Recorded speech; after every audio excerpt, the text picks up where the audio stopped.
SVC ஆதித்யரா movies தயாரிப்பில் ஷங்கர் இயக்கத்தில் ராம் சரண் நடிக்கும் கேம் சேஞ்சர் திரைப்படம் வரும் ஜனவரி 10 முதல் திரையரங்குகளில்.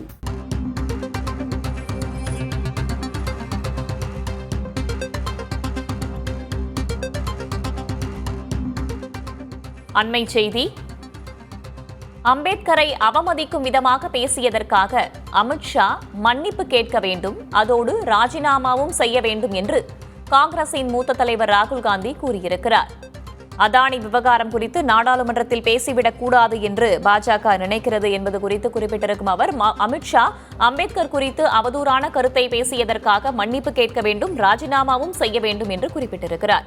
கூடுதல் தகவல்களை வழங்குவதற்காக மூத்த செய்தியாளர் கணபதி இணைந்திருக்கிறார். அவரிடம் கேட்கலாம். கணபதி, தொடர்ச்சியாக அமித்ஷாவிற்கு பல்வேறு கட்சிகள் தரப்பிலிருந்து கண்டனங்கள் வலுத்து வரும் நிலையில தற்போது ராகுல் காந்தி எதிர்வினையாற்றியிருக்கிறார். என்னென்ன கருத்துக்களை அவர் கூறியிருக்கிறார்? அது குறித்து விரிவான தகவல்களை சொல்லுங்கள். இன்று நாடாளுமன்றத்தில் நடைபெற்ற தள்ளுமுள்ளு மிகப்பெரிய சர்ச்சையாக வெடித்துள்ள நிலையிலே காங்கிரஸ் கட்சியின் மக்களவை எதிர்க்கட்சி தலைவர் ராகுல் காந்தி மற்றும் காங்கிரஸ் கட்சியின் தேசிய தலைவரான மல்லிகார்ஜுன் கார்கே ஆகியோர் செய்தியாளர்கள் சந்திப்பு நடத்தி முக்கிய அறிவிப்புகளை வெளியிட்டனர்.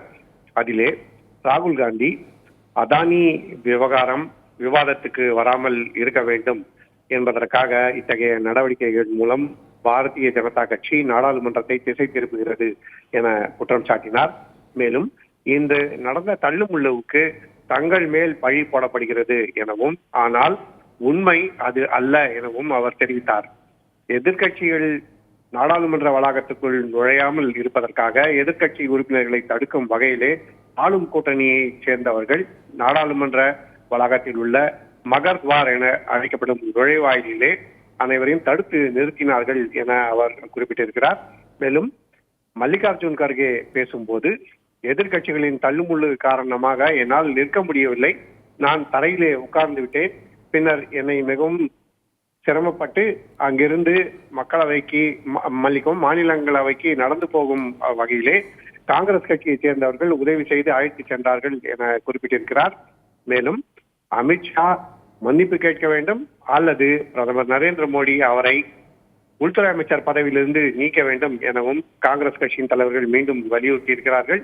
இன்று பல்வேறு சர்ச்சைகள் நடந்து இதன் காரணமாக ராகுல் காந்திக்கு எதிராக நாடாளுமன்ற சாலை காவல் நிலையத்திலே புகாரும் அளிக்கப்பட்டுள்ள சூழ்நிலையில் தனது பக்கம் என்ன என்பதை ராகுல் காந்தி மற்றும் மல்லிகார்ஜுன் கார்கே தற்போது விளக்கி இருக்கிறார்கள். ஆகவே தற்போது மோதல் முற்றிக்கொண்டிருக்கிறது. நாளை ஒரு நாள் மட்டுமே நாடாளுமன்ற கூட்டத்தொடரில் எஞ்சியிருக்கும் நிலையில் இன்றும் எந்த அலுவலும் நடைபெறவில்லை. நாளையாவது ஏதேனும் அலுவல்கள் நடைபெறுமா என்பது கேள்விக்குறியாக இருக்கிறது. 2 எம்பிக்களுக்கு காயம் ஏற்பட்டிருக்கிறது. இதற்கு ராகுல் காந்தி மன்னிப்பு கேட்கணும் அப்படின்னு ஏற்கனவே மத்திய அமைச்சர் கிரண் ரிஜிஜுவும் கூறியிருந்தார் இல்லையா? தற்போது இவர்கள் கொடுக்கக்கூடிய அமித்ஷா ராஜினாமா செய்ய வேண்டும் என்ற கூற்றுக்கு பாஜக தரப்பிலிருந்தும் அதன் கூட்டணி கட்சிகள் தரப்பிலிருந்தும் என்ன விதமான எதிர்வினையாற்றி வருகிறார்கள்? நிச்சயமாக, அதாவது வன்முறையிலே காங்கிரஸ் மற்றும் எதிர்கட்சிகளை சேர்ந்தவர்கள் ஈடுபட்டிருக்கிறார்கள். நாடாளுமன்றத்திலே இத்தகைய செயல்களில் ஈடுபடக்கூடாது. அதுவும் மக்களவையில் எதிர்க்கட்சி தலைவராக இருக்கும் ராகுல் காந்தி எப்படி இத்தகைய செயலிலே ஈடுபட்டார் என்று பாஜக மற்றும் அதன் கூட்டணி கட்சிகள் கேள்வி எழுப்பி வருகின்றன. 2 நாடாளுமன்ற உறுப்பினர்கள் காயமடைந்து ராம் மனோகர் லோகியா மருத்துவமனையிலே சிகிச்சை பெற்று வருகிறார்கள். அதிலே ஒருவருக்கு தலையிலே காயம்பட்டு தையல் கூட போடப்பட்டிருக்கிறது என்பதை சுட்டிக்காட்டியிருக்கிறார்கள். இதையெல்லாம் குறிப்பிட்டுத்தான் காவல் நிலையத்திலே புகாரும் அளித்திருக்கிறார்கள். அதற்கு ராகுல் காந்தி இந்த தள்ளுமுள்ளுக்கு நாங்கள் பொறுப்பில்லை என சொல்லியிருக்கிறார்.